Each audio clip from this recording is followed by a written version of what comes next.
Oi, pessoal, bom dia. Bom dia você que está aí entrando na live. Bom dia. Bom dia, meu amigo, minha amiga, meu irmão, minha irmã.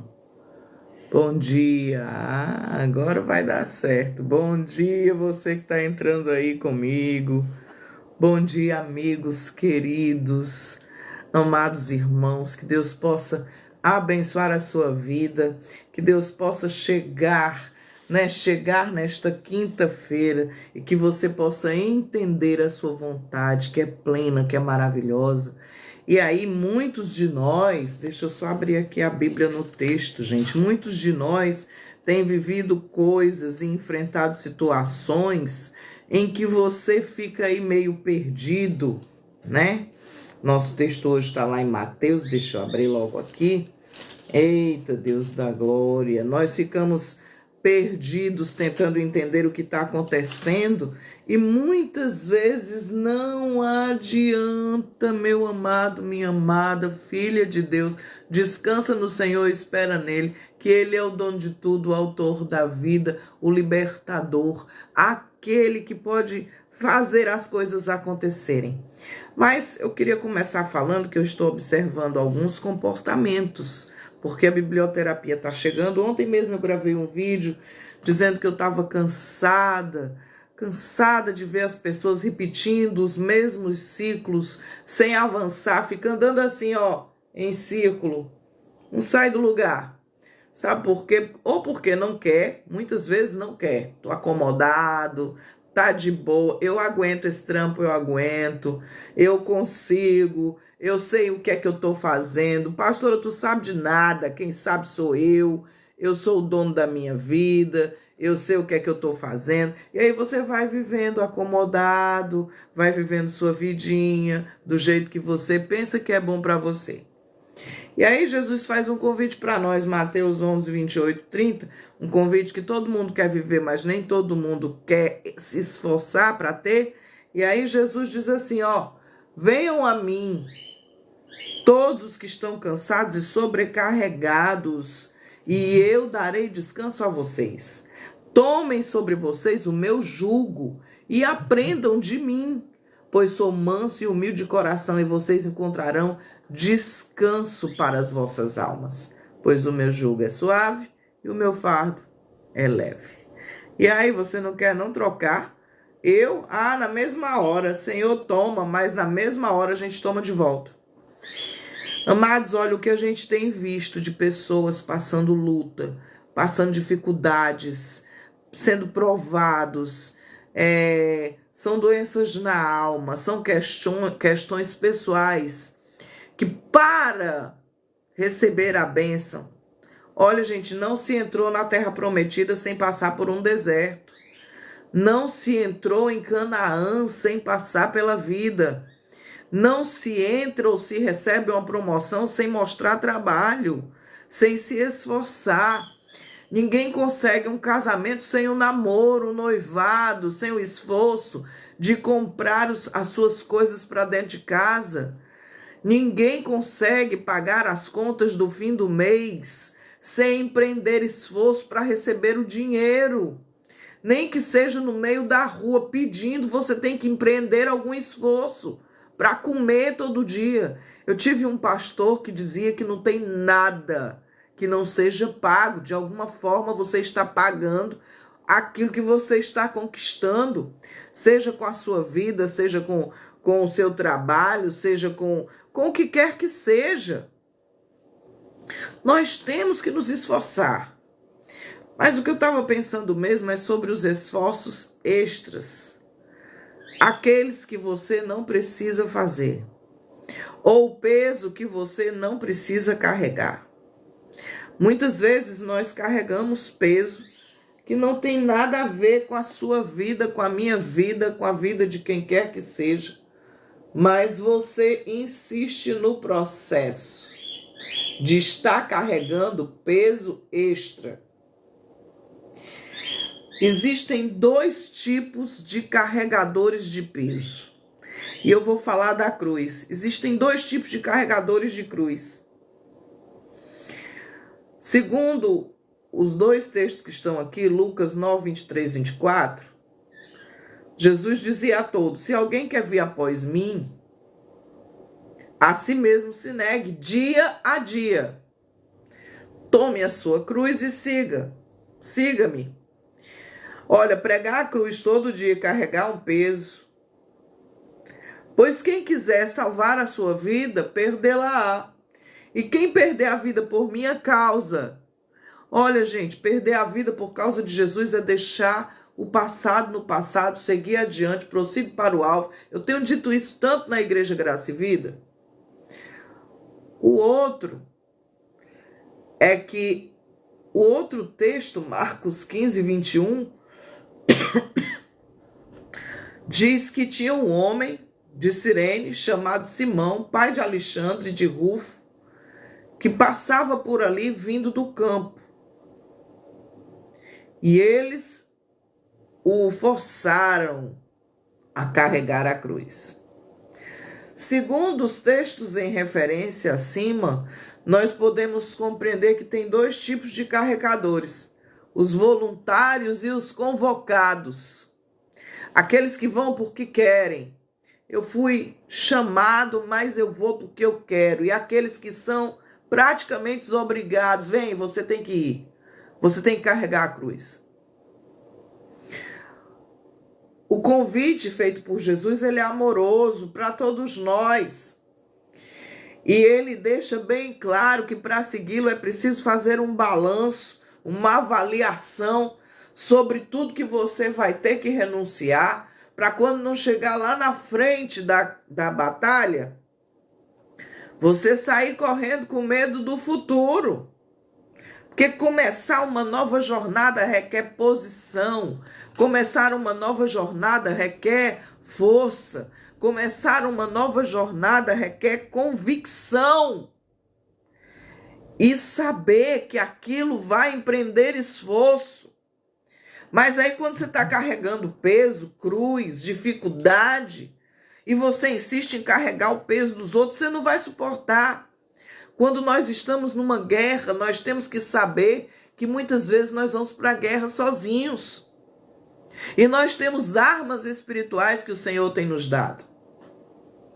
Então, uma nova jornada tem renúncia. E para começar essa jornada, você precisa se regenerar. Essa autonegação do velho homem gerará dentro de nós um sentimento de tensão, de querer desistir. Bom dia, queridas Andréia. Bom dia, você que está aí, Ângela. Bom dia, Jaime. Bom dia, Renato. Bom dia, Isabel. Bom dia, você que está comigo aí assistindo a live. Que Deus te abençoe. Glória a Deus e aleluia. Você que eu não estou conseguindo ver o nome, que o Senhor esteja contigo em todo o tempo. Amém. Essa autonegação gera tensão. Aquilo que deve acontecer, aquilo que está de acordo com o propósito de Deus, e a minha carne dizendo não vai, não faça, não vai dar certo. É uma semelhança muito grande a um pós-operatório onde o médico diz: você pode fazer isso, e você não pode fazer isso. E eu sempre escolho aquilo que me dá prazer mais rápido. Aquilo que vai gerar satisfação mais rápido do que aquilo que eu vou ter que me esforçar, que negar para poder alcançar aquilo que está proposto à minha vida. Os doentes precisam de remédio. E para tomar o remédio, às vezes ele é amargo, né? Às vezes ele requer descanso. Às vezes ele requer uma parada e nós não queremos. Às vezes ele requer um tempo de oração para conquistar. Às vezes ele requer um tempo de renúncia. Às vezes ele requer um tempo de um outro comportamento do que aquele que eu estou acostumado. Aquele que eu estou acostumado é piloto automático e Deus não quer mais que eu fique no piloto automático. Ele quer que eu mude a minha história. Ilana, bom dia, Deus te abençoe. Lucas, bom dia. Ângela, bom dia, Deus te abençoe, aleluia. Que nós possamos parar para pensar. Um determinado momento eu passei por um processo cirúrgico e eu tive que passar um tempo descansando. Pense numa coisa difícil, uma mulher que é acostumada a fazer 10 coisas ao mesmo tempo, trabalhar fora, quando chega do trabalho vai varrer a casa, quando não tem que ir para a igreja, ou louvar, ou pregar, ou atender, ou dar aconselhamento, dar discipulado. Uma mulher que está acostumada a ralar muito, cuidar de filho, de marido, de pastor, de irmã, de amigas, de amigos, e não parar. E aí ela tem que parar por conta de uma cirurgia e ficar lá. E aí eu começo a fazer coisas dentro dos meus limites para não ficar parada, mas às vezes é necessário parar, você está me entendendo? É necessário jogar o peso morto, aquele peso morto fora, para suportar as dificuldades. Você fica pegando o problema dos outros, botando nas costas, bota um monte de pedra dos outros nas costas, você vai parar. Deus nos chamou para um propósito, o propósito que ele determinou para a sua vida é diferente do propósito da Maria, do Francisco, do José. Cada um tem que carregar a sua cruz, mas você quer carregar a cruz do teu filho, da tua filha, da tua avó, da tua mãe, do patrão, e aí você vai chegar uma hora que você vai ter que tomar fôlego. E é aí que o bicho pega, tu não quer parar nem para pegar fôlego. Caramba, como é que tu vai viver? Célia, é impossível chegar mais longe com peso extra. É impossível caminhar, as pernas começam a ficar bambas, começa a falhar. Você começa a respirar com mais dificuldade, porque Deus tem uma coisa que é para você carregar e não o outro. E o do outro não é para você carregar. Ele te deu força para carregar o seu peso. Quando você começa a pegar sacola demais no mercantil, você vai caminhar com dificuldade, as mãos doem, fiquem. Eu digo isso porque eu sou dona de casa, quando a gente vai no mercantil, o pastor pega a parte mais pesada e eu fiquei observando isso. Por quê? Porque eu, como ovelha do meu pastor, eu não consigo carregar, ele tem uma força extra, ele é um homem, ele tem músculos diferentes dos meus, então ele pega uma parte das minhas sacolas e eu venho carregando aquilo que eu consigo carregar. Quando eu pego além, as minhas mãos ficam marcadas, doem. E Deus faz a mesma coisa conosco. Ele diz: ei, vamos trocar o fardo. O teu tá muito pesado, me dá o teu. Perceba que o mestre diz assim: se alguém deseja, há aqui uma ordem para obrigar alguém a carregar a cruz, mas essa é uma decisão sua, pessoal. Quem vai decidir se vai carregar a cruz é você. Assim é quem carrega a cruz do Evangelho. Ela não nos matará, mas nos colocará em uma situação de abstinência, de negação, de prova, de resistência, de ir adiante, porque é necessário, nós não podemos jogar a cruz fora. Perceba que Jesus diz lá em Lucas que se alguém desejar é ter a vontade. E não é porque ele está nos obrigando, ele está nos dando uma opção. Você pode carregar a cruz ou não. Você é livre para seguir Jesus ou não, levar a cruz ou não, renunciar os desejos da sua carne ou não, fazer o bem ou fazer o mal, tudo é uma decisão sua.